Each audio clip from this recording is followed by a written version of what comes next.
I love dead babies. They make some scary ass movies.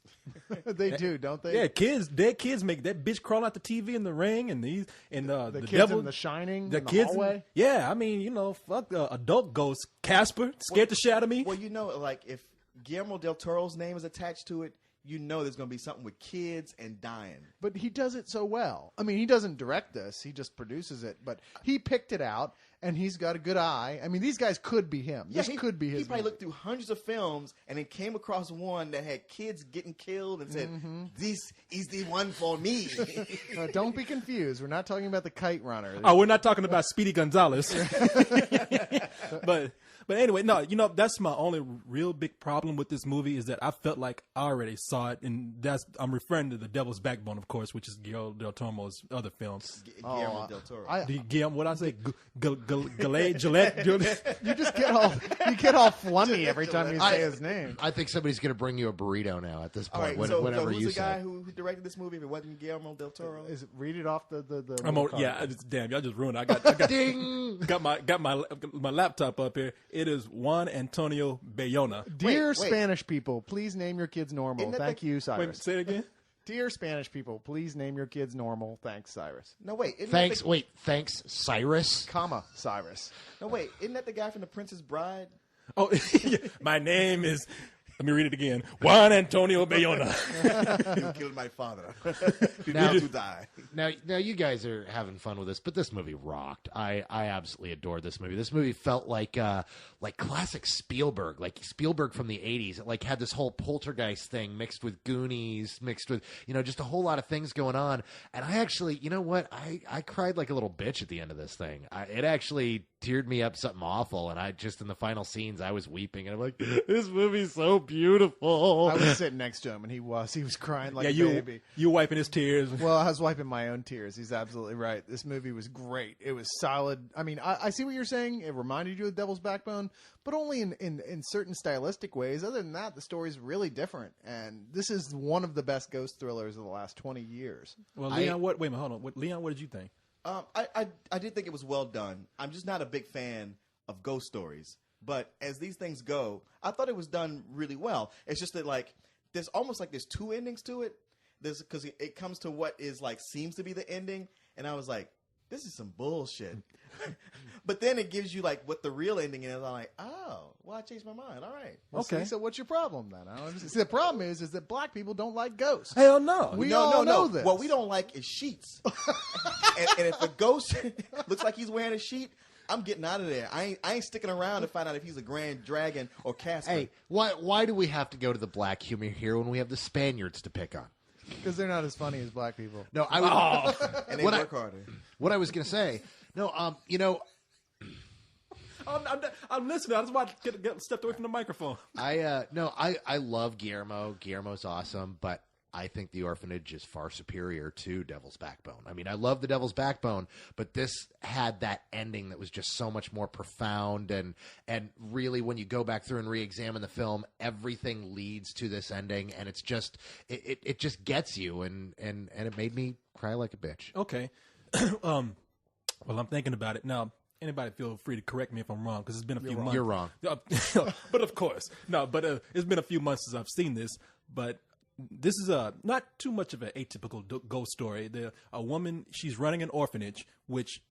Well, kind of. See, I'm wrong already. Yeah, you're wrong already. No. Oh, what please, this is, please, quickly tell us about this. This is about a woman whose dream it was to reopen the orphanage where she was raised as a child before getting adopted. She returns. The orphanage has been closed for years, and she and her husband discover that something is amiss at this orphanage. Something happened after she left, and it's about her putting together this mystery as her own son disappears, and everything kind of comes together. Which, there's a certain point I'm like, really, what's the big deal? The kid's got HIV. They established that early on. He's gonna die anyway, and she just saved herself like $20,000 in hospital bills. I'd be like, thank you, spirits. Well, okay, am I wrong in this? Like, they introduced the fact that the kid has HIV, but it never really comes into play? It does and it doesn't. I mean, it does thematically in the story, and the reason why the ghosts, I think, have a connection to the kid in the first place. But, I mean, it's not like it's not like it's a major plot point. Like nothing would have happened if he hadn't into HIV or the kids running around infecting people on purpose. Or See, that's the thing that I thought the movie took place probably in the 50s, but then they said this kid got AIDS, and I was like, oh well, shit. they wouldn't know what that was. Kid didn't use a rubber. So. No. Back in the 50s, AIDS was a candy you used to diet. Oh, okay. Well, this movie, it's a well done movie. I'm kind of like you. For me, ghost stories like this are pretty predictable, and this movie was very predictable for me. I know people are gonna say, you didn't predict it that much, but yeah, I did. That doesn't really affect the film too much for me because it's a ghost story, and sometimes ghost stories run this typical path. I thought it looked good. I thought it was kind of scary in certain parts, and I'm not that easy to scare. And overall, it's a well-made film. These people speaking Spanish, by the way, so I can't really say how good the actors or actresses were. But they could. All I heard was boo. But it was it's a well-made film, and I enjoyed it. I'd give it full price. Ghost stories as a genre are supposed to be a little bit predictable because it's the nature of it. Like in a romantic comedy, do you think they're going to get together at the end? Of course they are. It's a goddamn romantic comedy. Ghost stories have certain elements that are the same way. It's not being predictable. It's a fucking ghost story. Well, I don't want to say. See, I don't like doing that. Just because it fits in this genre, we got to expect it to follow this storyline all the time. Things can be different. That's a cop out to me. And I thought they did change up a lot of stuff. And you can't tell me you saw the final ending coming. But regardless of that, I think this is one of the best films of the year. I think it's easily one of the best ghost stories. Just period. All right. So full price. Yeah. Well, I'm saying it again. I stepped on you. Oh, just real quick. I think it's easily one of the best ghost stories. Period. Full price. God damn, man! You were so Poltergeist. This is right up there with Poltergeist. All right. I don't know if I'd go quite that far, but you know what? It's not much of a step down. You're right. It is one of the best ghost stories. Ghost stories don't really do it for me so much. Corey, I'm more with you, and I don't know which way to go on it because I guess it's a full price film, but for me, it was only a matinee. I can't. It just didn't do it for me that much more, although it is a well-made film. This is in my top 5 for the year. This is my pick for best foreign film this year. Full price. I love this thing to death. You know what? And I'm not doing this. I don't want to flip flop. I'm just sitting up here thinking. It is a matinee for me. It's so well made that I want to give it more, but it really in the end did not do a whole lot. You're just scared. That's all. I'm telling you, Corey doesn't like to be scared. That's all it comes to. Corey and Leon, they're like, no, fuck that, man. I was scared. Well, no. Come for the Negro. It's like Edie with movies she doesn't understand. It's the same way. Here we go. See, you just blew my...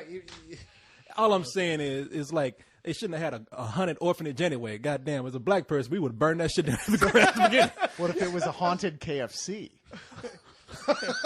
Hey, I would have. Black people don't eat at KFC; they eat at Taco Bell. Oh, sorry. Mexicans eat at KFC. Hey, no, I went to churches the other day, and your people were well represented. Yeah, man, they were just singing and dancing and like, give me the mashed potatoes with extra butter. Well, see, Jesus. No, you stop that. No, see, that's the thing. If it was 100 KFC, fuck that, I ain't going in. But churches, I might have to venture in there. You gotta do that. See, KFC, Popeyes, forget it. Popeyes, we just have to deal with a ghost. There's blood in the biscuits. It's just not cooked all the way through. It'll be fine. But there was that feeling of like, if you grew up in an orphanage, why you want to open another one? The hell's wrong with you, lady?